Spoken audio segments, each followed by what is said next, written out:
I'm happy to introduce to you today Bob Caret. Bob is the Chancellor of the University of Maryland System of Schools, University System of Maryland. Yeah. And Bob has a huge job managing 12 Maryland universities, 2 regional higher education centers, the system office, and the business of the university system. Bob's going to talk to us today about the impact that higher education has on rural or virtually every community, the economic benefits, the impact. We're sitting here today in a phenomenal facility that's had a long time impact on our area as a community college. We have a private college in Chestertown. The university system has 3 institutions on the shore. It has a tremendous impact, and Bob's going to help us understand all the benefits that come with it.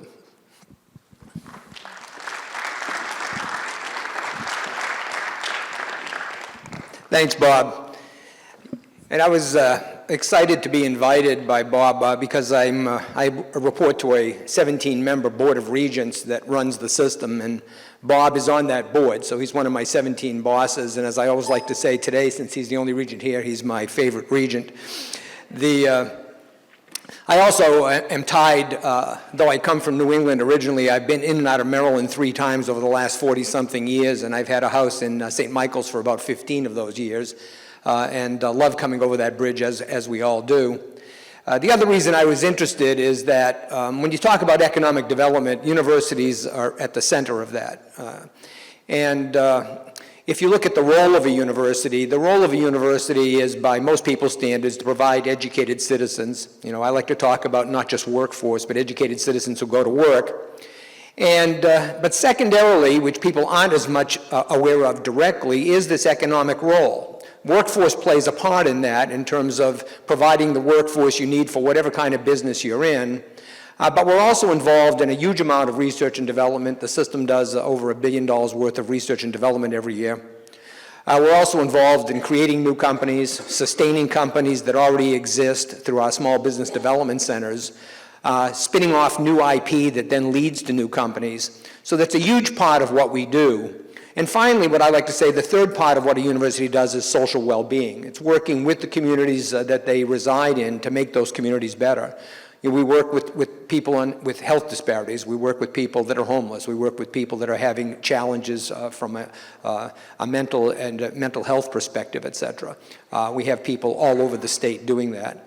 So the role of the university fits right into, in many ways, what this conference is focused at.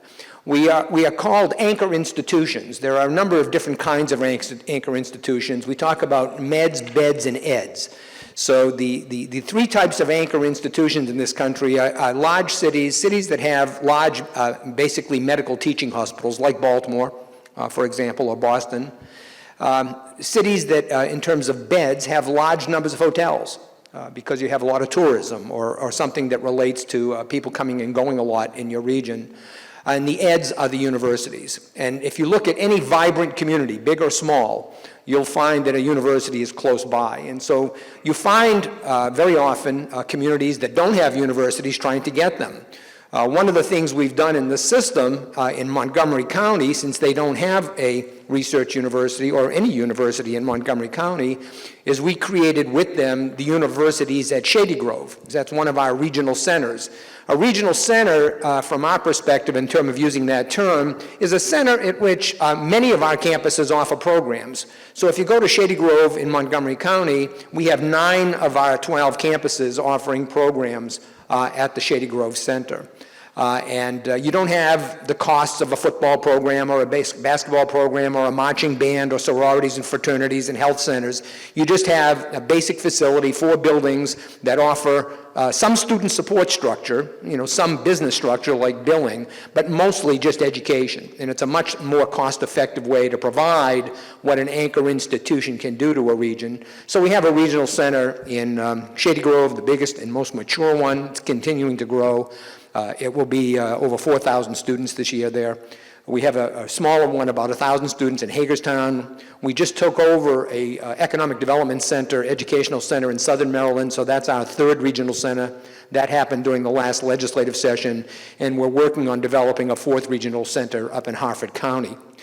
So when I first got into this business as an administrator, I'm an organic chemist by training, and I was doing research at McCormick Company on flavor and fragrance chemistry when I was offered a position of Dean of Sciences at Towson University back in 1981.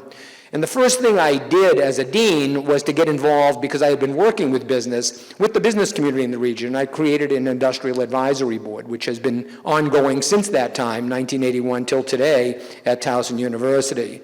I've worked in Silicon Valley for 9 years. I was president of San Jose State University, worked with all the companies there, worked in Boston for 5 years as the head of the UMass system. Every place I've been intimately involved with the business community. I've been on the business higher ed roundtables, I've been on the chambers of commerce, all of that to link my institutions to the community in partnership with the community. And that's how an anchor institution thrives. When I took this job in Maryland, which was my third return to Maryland, a little over 3 years ago, the first thing I did was work with the board. The board already had in place an economic development tech transfer committee. One of the things as a system we were not doing well was taking the stuff that we create in our laboratories and in our research facilities and commercializing it and making some money from that, because as state resources go down and federal resources go down, we need to figure out other ways to provide revenues so that we don't just build up on the, as Sam points out, the tuition side, which is the other revenue stream we have. And so one of the things we've been working on for over a decade, I was also president at Towson University for 8 years, is on figuring out how to take and commercialize what we do on our campuses. The other big piece of what we've been working on is how do we create more companies that are attached to our campuses. And we've made a commitment to do that. So when I came back to this job, I created a position called the Vice Chancellor for Economic Development. As a matter of fact, he's speaking down the road in Salisbury today at the META conference to really begin to coordinate everything that's happening across the system. So we had a board committee pushing this, I had a new Vice Chancellor pushing this, and it's really made a huge difference in the system. And some of the outputs go the following. We're spinning off now something on the order of 100 companies a year out of the system. And many of those companies go on to mature. Some go out of business, but many are going on to mature. And there are different ways to measure that, but a significant percentage of them are moving on. And those companies often are staying here. Not all of them. Sometimes they move out of state when they get big enough or they need capital from another part of the country. But it's really a huge part of what we do is to create these new companies. And take the products that they do and hopefully get into things like manufacturing and creating workforce across the entire state. We're also about almost 2,000 inventions come out of our research facilities a year. That leads to about just under 400 licenses a year and about 100 patents a year. So all of that fits into this tech transfer, economic development, vitality for the region. So it's an exciting part of what we do, the economic churn, and we work hard at it. And if you look at the bottom line, our goal for 2020 was to create 321 new companies. This started about 6 or 7 years ago, and we've now created 621 new companies over that time period. So this has taken on a significant inertia and momentum of its own as it has moved forward. Now let me just talk a little bit more about the system itself. Bob mentioned this. 12 campuses. We have what I call 6 comprehensive campuses like Salisbury over here, which is a campus that is teaching and research, but primarily teaching. We have 5 research campuses, including the University of Maryland Eastern Shore, where again you have teaching and research, but more of an emphasis on research at the research campuses. And then we have one institution, which is at Horn Point, the University of Maryland Center for Environmental Studies, which is primarily a research facility that is doing a little bit of education with the other campuses. And then we have the 3 regional centers I mentioned. The impact of the system is not particularly obvious, but let me just give you a couple of numbers. 170,000 students are enrolled at the system every day. 80% of those students come from the state of Maryland. 80% of the graduates stay in the state of Maryland. 80% of the STEM graduates in the state of Maryland come from the system. There's nobody else having an impact from a workforce perspective than the system is. The community colleges have a significant role also. They have a very large enrollment across the 16 community colleges. But at the bachelor's, master's, doctorate, and professional level, we are the engine that drives the state. And we do that in partnership with all the community colleges. About one-third of our students come as community college transfers. So we take a huge number of students who are coming in to finish a bachelor's degree with us once they've either taken a significant number of credits or finished an associate's degree at the community college. We do $1.4 billion a year in research, federal R&D. That creates huge numbers of jobs. It creates huge amounts of economic vitality in the region. We have thousands of employees doing that research across the 12 campuses.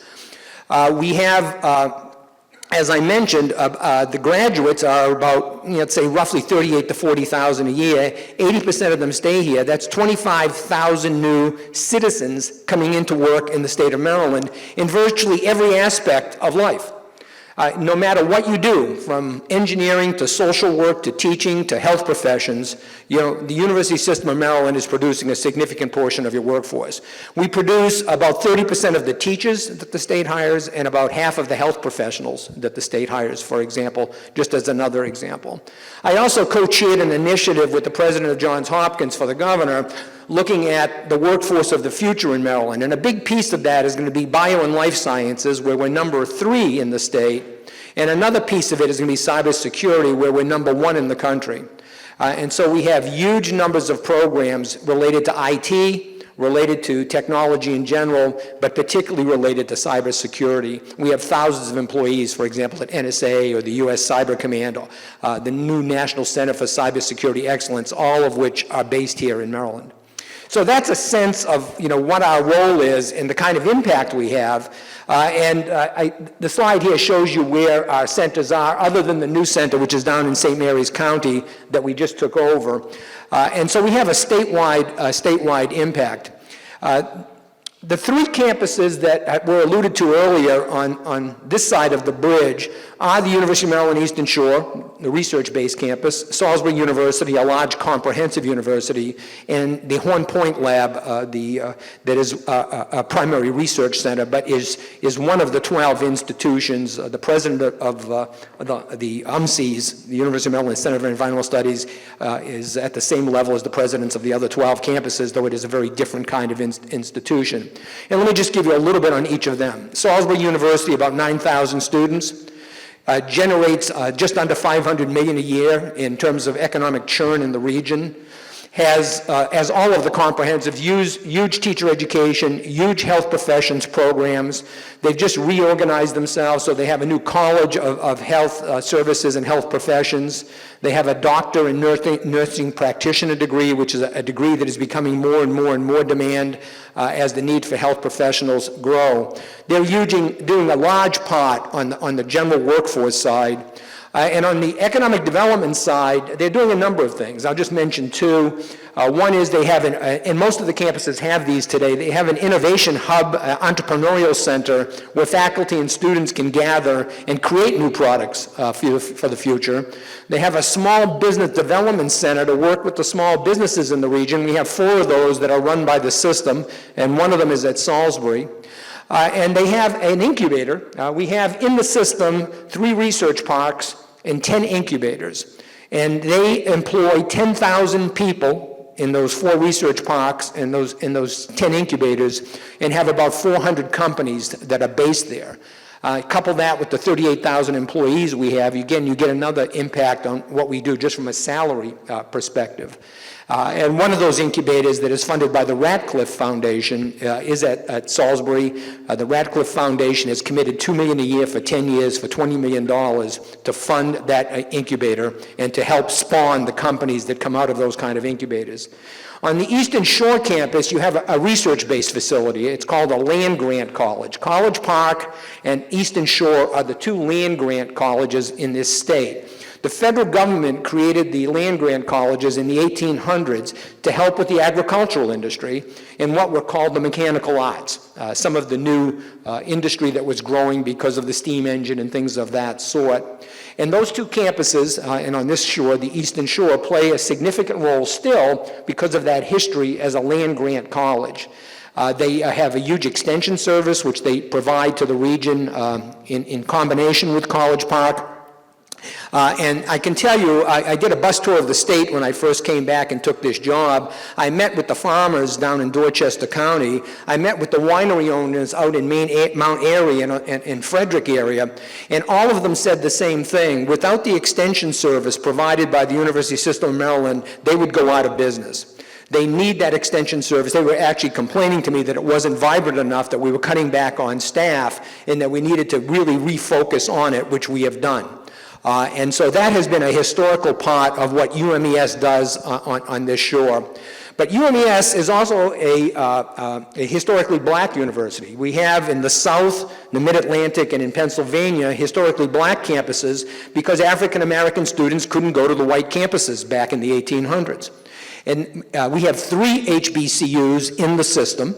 Bowie State, Coppin State, and UMES. UMES is the only research level research level HBCU, and has, as I said, done a great job on the agricultural front, opening doors for African American students, but broadening more and more today as all the campuses are the diversity of the campuses. Just a couple of programs I'll mention there. UMES has some of the most interesting and I think exciting programs in the state, which could really help with the economic vitality here. One is aviation, where you can get a pilot's license or you can get into air traffic control or airport management. They have a new facility, a $130 million building that we just opened up to feed that program along with the other STEM programs. Delmarva Power has donated $1 million to that program. The Henson Foundation has donated $1 million to that program. It's a thriving program on this side of the bridge. They have a pharmacy program, one of a handful of pharmacy programs at HBCUs in the country. They are one of the top 10 producers of African-American pharmacists, but the program is very diverse. It's well over 50% Caucasian. Again, among the historically black campuses, UMES is one of the most diverse, i.e. having a much larger percentage of white and non-African-American students than the other HBCUs, though they're all moving in that direction as the demographics of the country shift. They have construction management, they have hospitality management, they have engineering, some of these in concert with Salisbury. So you can do a 2-year program at Salisbury, shift over to UMES and get a bachelor's and a master's in engineering. We have a 3+3 with Salisbury. So you start off in chemistry at Salisbury, and after 3 years you shift to UMES for 3 more, and you get not only a bachelor's degree in chemistry, but a doctor of pharmacy degree. So there's a lot of interesting things happening on the education front at UMES. And on the research front, they're doing the kinds of things you'd expect a land-grant campus to do. They're looking at organic farming and how you can approach farming in a way where you don't have to use pesticides or fertilizer, better utilization of water. They're using drones as part of that, and that comes out of their aviation program because autonomous vehicles are another huge industry for the future. There's a huge center for that in Pax River down in southern Maryland, and we're tying UMES into that center to work with the Naval Air Station there on autonomous vehicles. We have a test facility down in southern Maryland. They're working with zebrafish on using them as models for diseases that humans have. So lots of exciting research that can lead into and has led into products that are being spun off as small companies on each of these campuses. And then the last campus is the University of Maryland Center for Environmental Studies. And though Horn Point is the headquarters, there are 5 UMCES labs in the state. There is the one here at Horn Point. There's one at Solomon's Island, which is almost as old. There's one in Baltimore on the Inner Harbor next to the aquarium where my office is actually. And there's one in Frostburg that is called the Appalachian Lab that's looking at the estuaries that, not the estuaries, but the tributaries that feed into the bay. And then they're also home, the fifth is really a virtual lab called the Maryland Sea Grant, similar to the land grant. It's funded federally, and it focuses on and coordinating all kinds of programs, educational and research related to the bay and to marine sciences. And UMSES is a small but vibrant part of the university system of Maryland. What they do on the educational side is focused largely on a master's and doctorate in environmental and estuarine studies. It's called MEES, M-E-E-S, which they do in concert with Baltimore County campus, University of Maryland, Baltimore County, and the University of Maryland College Park. So the students are being taught by both entities. But on the research front, as many of you know, they are working on just water quality in general, the bay in particular, specific things in the bay like oyster restoration, things like sequencing the genome of the blue crab so that they can figure out how to make better and stronger and healthier blue crabs in the future. All of the kinds of things you'd expect from a research facility like UMSES. And as a board, I know Bob will testify to this, we constantly support them. As I say, there are only about 400 employees there, maybe 450 employees. About a third of them are here at Horn Point. They do about $25 million a year in research, about a third of that at Horn Point. But it is an extremely important research facility and educational facility for the system, but more importantly for the state, because of its particular focus on the bay, and the bay being such an important economic driver and quality of life driver for all of us. So let me end by saying in the last 6 years, I've had a whole bunch of retirements, so I've hired 6 new presidents on the 12 campuses, and 3 of them are on this side of the bridge. So we have a new president at Salisbury, Chuck White, who just came to us from a school in Utah called Weber State.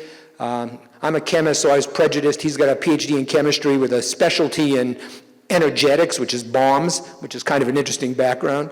Heidi Anderson just came to us from the University of Texas A&M at Kingsville, Texas, although she's been on the East Coast most of her career, taught at a number of universities on the East Coast, including the University of Kentucky. She's got a PhD or a doctor of pharmacy degree, which fits well into the programmatic structure at UMES.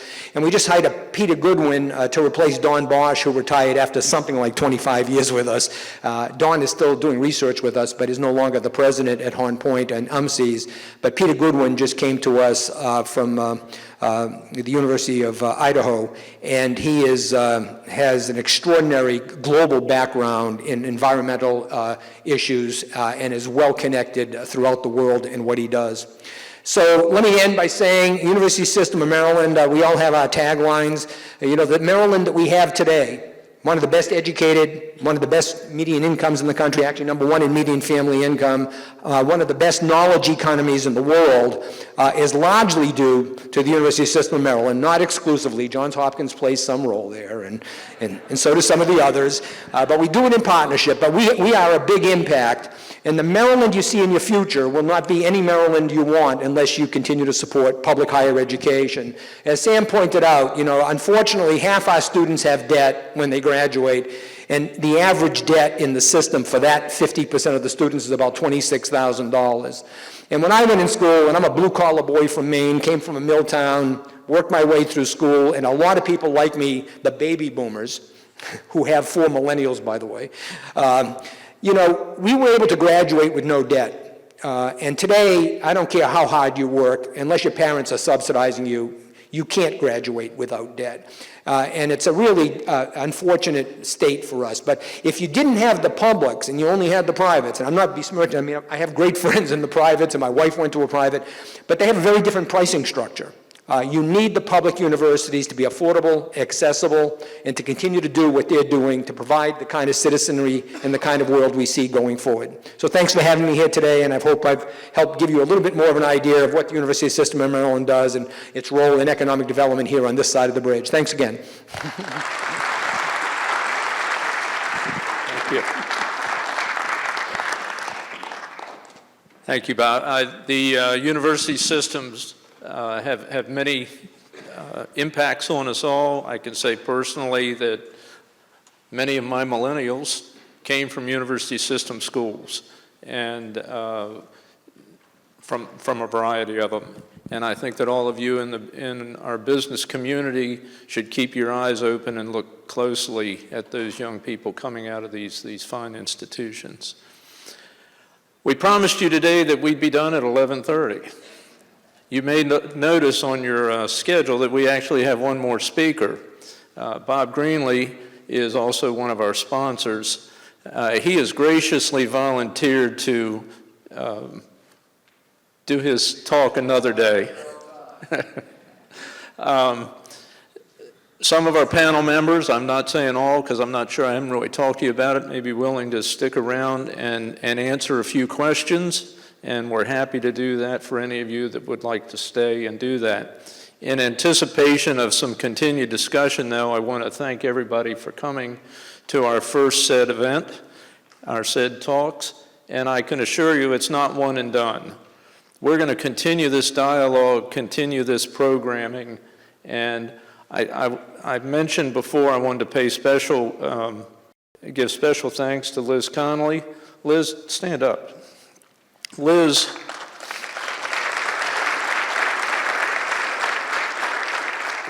worked incredibly hard on this project along with Bob, and the reason I want her to stand up, I want you to see her. We're welcoming any comments, suggestions, speaking topics for the next event that we're going to do, and Liz is going to be your contact for that, and make sure you share with her your thoughts. So again, thank you so much for being here. I hope you enjoyed it. The success of today's event was really a tribute and to our speakers panel. What an incredible group of speakers. So give them a hand again, please.